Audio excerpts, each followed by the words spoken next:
নাটোর শহরতলির দিয়ার ভিটা বিল একসময় এই বিলে ধান, গম, সরিষা সহ বিভিন্ন ফসল ফলাতেন কৃষকরা। কিন্তু গত ১০ বছর ধরে স্থায়ী জলাবদ্ধতায় এখন কোনো ফসলই ফলাতে পারেন না তারা। এজন্য স্থানীয়রা বিলটির নাম দিয়েছে মরা বিল।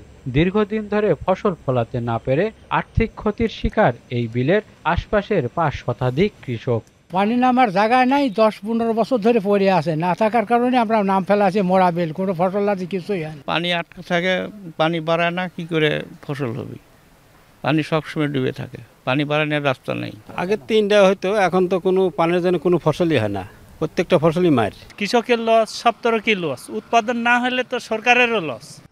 শুধু শহরতলির দিয়ার ভিটা বিল নয়, সদর উপজেলার শিবদুর গ্রাম পশ্চিমপাড়া বিল, কামানগাড়ি বিল, মল্লিকহাটি বিল, ইসলাবাড়ি বিল সহ ছোট বড় অসংখ্য বিল এখন রূপ নিয়েছে স্থায়ী জলাবদ্ধতায়। এসব বিলও গত বছর রসুন, পেঁয়াজ, সরিষা, ভুট্টার মতো নানা অর্থকরী ফসল ফলিয়েছেন কৃষকরা। কিন্তু বিলগুলোর পানি নিষ্কাশনের পথগুলো বন্ধের পাশাপাশি নভেম্বরের অসময়ের বৃষ্টিতে চাষাবাদের সুযোগই পায়নি কৃষকরা।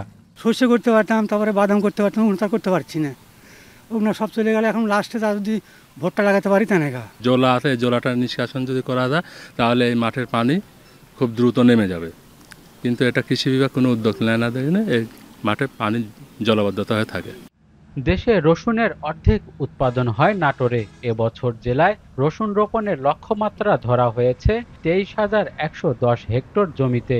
সেখানে রোপণ হয়েছে মাত্র ১৩০০ হেক্টর। এছাড়া পেঁয়াজ রোপণের লক্ষ্যমাত্রা ৭,৩৮৫ হেক্টর হলেও সেখানে রোপণ হয়েছে ১,০২৭ হেক্টর জমিতে।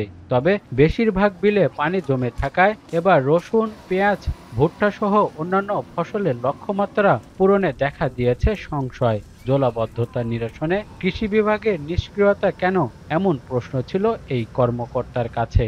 আমরা আমাদের কথা বলছি যে কৃষকের জলাবদ্ধ হয়ে আসছে, এই বিষয়গুলো নিয়ে আমরা কথা বলছি।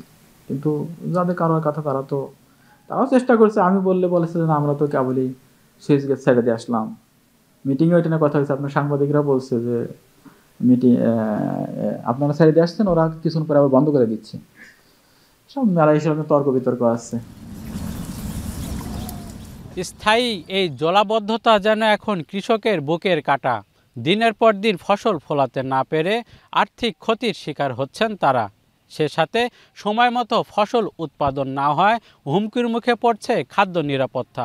স্থানীয় কৃষকদের অভিযোগ, জলাবদ্ধতা নিরসনে কৃষি বিভাগ কোনো ভূমিকা রাখছে না। তাই এখনই জলাবদ্ধতা নিরসনে দ্রুত পদক্ষেপ নেওয়ার তাগিদ তাদের। মাহবুব হোসেন, এখন, নাটোর।